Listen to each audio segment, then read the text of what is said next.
तो 3 स्टेजेस के लिए जो हमने ओवरऑल गेन फाइंड आउट किया है वो वाला है कि तीनों स्टेजेस का जो गेन होगा इंडिविजुअल गेन उनके प्रोडक्ट के इक्वल होगा।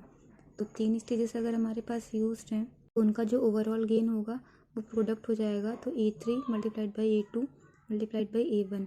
पहले जो आपका पहला स्टेज है उसका जो गेन होगा, देन सेकेंड स्टेज का जो गेन है एंड थर्ड स्टेज का जो गेन है, उन सभी का जो प्रोडक्ट होगा वो आपका क्या हो जाएगा, ओवरऑल गेन निकल के आएगा।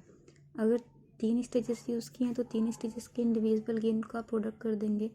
इस तरीके से अगर आपने n स्टेजेस यूज़ किया हुआ है, मतलब कि n स्टेज एम्पलीफायर डिज़ाइन किया गया है, तो n स्टेज एम्पलीफायर अगर है तो वैसे तो n स्टेज पॉसिबल नहीं है, लेकिन अगर n स्टेज के लिए पूछा जाए तो फॉर्मूला आपका क्या निकल के आएगा, जितने भी स्टेजेस हैं n स्टेजेस का जो इंडिविजुअल गेन होगा उनका जो प्रोडक्ट होगा उसके इक्वल आपका हो जाएगा ओवरऑल गेन।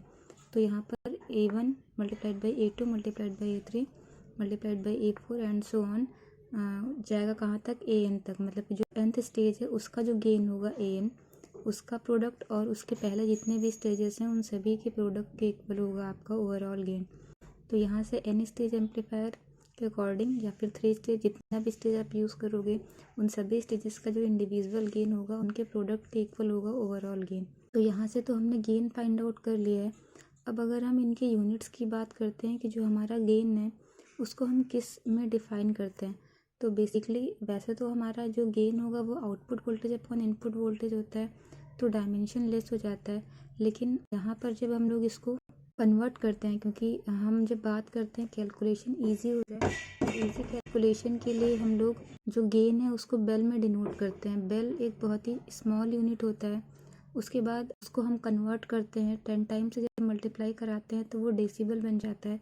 मतलब कि जो गेन को जो हम डिफ़ाइन करते हैं वो बेल में डिफ़ाइन करते हैं। बेल एक स्मॉलेस्ट यूनिट है, उसको जब हम लोग 10 टाइम्स मल्टीप्लाई करते हैं लॉग से तो वो हमारा क्या कहलाता है, डेसिबल कहलाता है। तो जो गेन का यूनिट है वो डेसिबल या बेल होता है, स्मॉलेस्ट यूनिट बेल हो जाएगा और जो डेसिबल है वो लार्ज यूनिट हो जाएगा। तो गेन को डिफ़ाइन करना, चाहे आपका वोल्टेज गेन हो चाहे पावर गेन हो, उसको हम लोग बेल में या फिर डेसिबल में डिनोट करते हैं। तो यहाँ पर जब पावर गेन को हम बेल में डिनोट करेंगे तो लॉग लेंगे P आउटपुट अपॉन P इन, तो ये क्या हो गया, हमारा बेल में कन्वर्ट हो गया। जो भी हमारा गेन है लॉग लेने पर वो किस में कन्वर्ट हो गया, बेल में कन्वर्ट हो गया।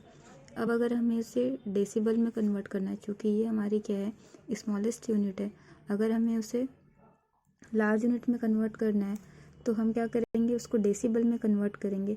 डेसी का मतलब होता है कि 10 टाइम्स। तो हम क्या करेंगे, यहाँ पर जो भी हमारा बेल है उसमें क्या करेंगे, हम 10 का मल्टीप्लाई करेंगे। तो 10 का मल्टीप्लाई करने से हमारा जो गेन है वो डेसिबल में कन्वर्ट हो जाएगा। डेसिबल या फिर इसको हम डीबी कहते हैं, डीबी में कन्वर्ट हो जाएगा।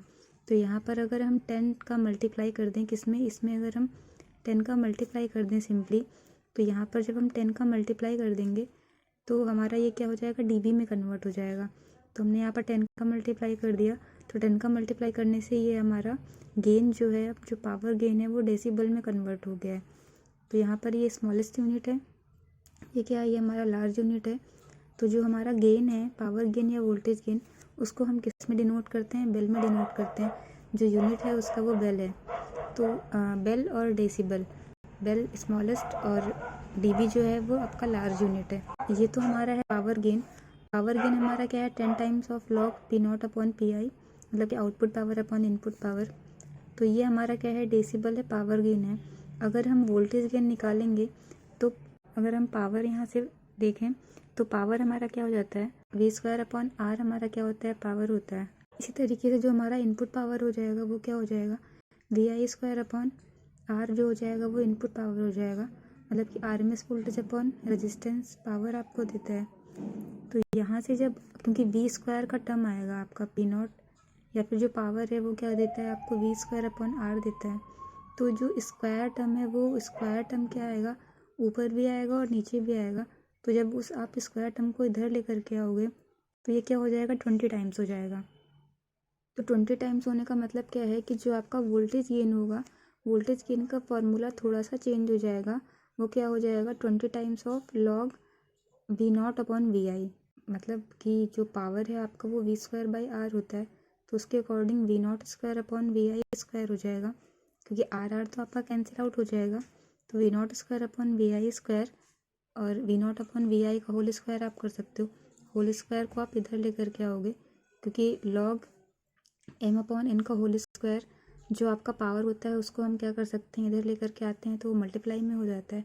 तो 2 जो है आपका पावर यहाँ पर कितनी है, 2 है। In case of voltage gain जब हम फाइंड आउट करेंगे तो 2 यहाँ पर क्या हो जाएगा, मल्टीप्लाई हो जाएगा तो 20 टाइम्स हो जाएगा। तो जो वोल्टेज गेन का फॉर्मूला होगा वहाँ यहाँ पर केवल इतना ही चेंज आएगा कि 20 मल्टीप्लाइड बाई मतलब 20 into log V not upon V I, voltage gain के फॉर्मूले में चेंज आएगा ये। यहाँ से हम इसको और क्लियर समझ सकते हैं वोल्टेज गेन को। यहाँ पर हमने डेरिवेशन पूरा कर दिया है। तो अब देखिए जो वोल्टेज गेन होगा आपका, वोल्टेज गेन क्या निकल के आएगा, 20 times log 10 V not upon V I D B में।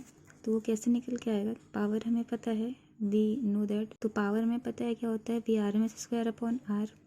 तो आउटपुट पावर के लिए अगर हम निकालेंगे तो आउटपुट वोल्टेज का जो आर एम एस है उसका स्क्वायर अपॉन आर नॉट, जो आपका आउटपुट रेजिस्टेंस होगा वो। इसी तरीके से इनपुट के लिए V I square upon R I. तो अब हम क्या करेंगे, हमारे पास पावर गेन का फॉर्मूला है।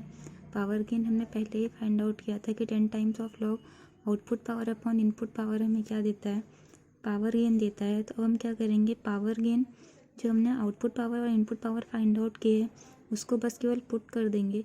तो उनके फॉर्मूलेज को जब हम पुट करेंगे तो V not square upon R not upon input power का फॉर्मूला पुट करेंगे V I square upon R I. तो यहाँ से देखिए V not upon V I का होल स्क्वायर हम इसको लिख सकते हैं, इंटू इसको आर आई, ये क्या हो जाएगा, ये ऊपर चला जाएगा, R I upon R not लिख सकते हैं। यहाँ से ये क्या है, जो V not upon V I है यही आपका क्या है, वोल्टेज गेन है। वोल्टेज गेन जो होगा वो क्या करेगा, output voltage upon input voltage का रेशियो ही तो आपको आउटपुट वोल्टेज गेन देगा। जैसे हमें पावर गेन जो मिल रहा था वो क्या मिल रहा था, output power upon input power मिल रहा था। तो यहाँ पर ये जो है आपका, यही आपका क्या है, ये वोल्टेज गेन है ए बी। तो यहाँ से अगर हम इसको देखें तो ये आपका क्या है, पावर में है। पावर का जो टर्म होता है उसको जब हम इधर लेकर के आते हैं तो वो मल्टीप्लाई में हो जाता है। तो अगर हम इस 2 को इधर लेकर के आ जाएंगे तो ये मल्टीप्लाई में हो जाएगा, मल्टीप्लाई होगा तो ये 20 टाइम्स हो जाएगा। तो ये आपका जो पावर है वो क्या हो जाएगा, 20 टाइम्स हो जाएगा। 20 times V not upon V I into R I upon R not. ये क्या है, यही आपका वोल्टेज गेन है A V, output voltage upon input voltage. तो जो आपका पावर गेन निकल के आएगा in terms of voltage gain वो क्या निकल के आएगा, 20 log A V upon R I upon R not. मतलब कि ये क्या है, ये इनपुट रेजिस्टेंस है और ये आउटपुट रेजिस्टेंस है। जब इनपुट रेजिस्टेंस और आउटपुट रेजिस्टेंस इक्वल हो जाएगा तो जो आपका पावर गेन है वोल्टेज गेन के 20 टाइम्स, मतलब लॉग 20 टाइम्स ज़्यादा होगा। तो यहाँ पर देखिए कि अगर आपका ये इक्वल है उस केस में, मतलब कि क्या है, जब आपका इम्पिडेंस मैच होगा, ये क्या है आपका इनपुट इम्पिडेंस है और ये क्या है आउटपुट इम्पिडेंस है। जब इम्पिडेंस मैच होगा उस केस में जो आपका पावर गेन है वो वोल्टेज गेन के इक्वल होगा। अब हम इसको और थोड़ा सा आगे समझते हैं। तो यहाँ से हम रिलेशन देख लेते हैं पावर और वोल्टेज गेन में। ये हमने एम्पलीफायर का एक स्टेज लिया है जिसकी इनपुट वोल्टेज वी आई है, आउटपुट वोल्टेज वी नॉट है और जो इनपुट इम्पिडेंस है वो आर आई है और आउटपुट इम्पिडेंस जो है वो क्या है, आर नॉट है। इसको हम लोड इम्पिडेंस भी बोल सकते हैं। तो यहाँ पर देखिए कि जब हमारे पास इनपुट वोल्टेज और आउटपुट वोल्टेज अवेलेबल है और इनपुट इम्पिडेंस और आउटपुट इम्पिडेंस अवेलेबल है तो उसके अकॉर्डिंग हमारा इनपुट पावर और आउटपुट पावर हम यहाँ से फाइंड आउट कर सकते हैं। तो input power V I square upon R I हो जाएगा और output power V not square by R not हो जाएगा। तो उसके अकॉर्डिंग जो हमारे पास पावर गेन निकल के आएगा वो क्या निकल के आएगा, वी नॉट स्क्वायर, क्योंकि पावर गेन का जो फॉर्मूला होता है वो output power upon input power होता है। उसके अकॉर्डिंग जो हमारा पावर गेन निकल के आएगा V not upon V I का whole square into R I upon R not हो जाएगा। और यही हमारा जो रेशियो होता है output voltage upon input voltage का वो क्या होता है, वोल्टेज गेन देता है। तो यहाँ पर हमारा वोल्टेज गेन का whole square into R I upon R not. यहाँ पर हमने इन जनरल लिया है, अभी हमने डीबी में या फिर बेल में बात नहीं की है।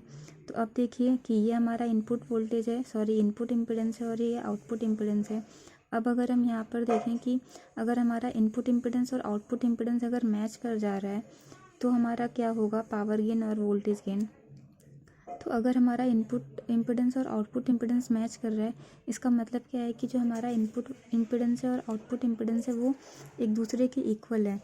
तो यहाँ पर जब हमारा इनपुट इम्पिडेंस और आउटपुट इम्पिडेंस मैच कर रहा है, मतलब कि इनपुट इम्पीडेंस और आउटपुट इम्पीडेंस जब इक्वल है, तो यहाँ पर जब हम इनपुट इम्पीडेंस और आउटपुट इम्पीडेंस को इक्वल करेंगे तो ये दोनों क्या हो जाएंगे, कैंसिल आउट हो जाएंगे, और जो पावर गेन होगा वो स्क्वायर ऑफ वोल्टेज गेन के इक्वल निकल के आएगा।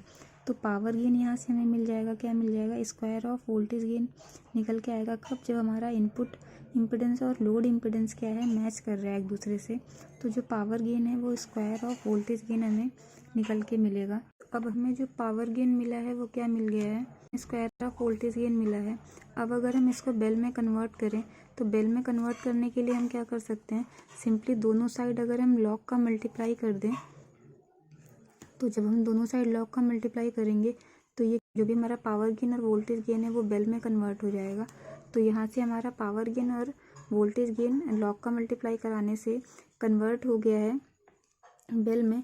अब अगर हम इसे डेसिबल में कन्वर्ट करना चाहते हैं तो डेसिबल में कन्वर्ट करने के लिए हम क्या कर सकते हैं, दोनों साइड 10 का मल्टीप्लाई कर दें। अगर हम दोनों साइड 10 का मल्टीप्लाई कर दें तो ये किस में कन्वर्ट हो जाएगा, डेसिबल में कन्वर्ट हो जाएगा।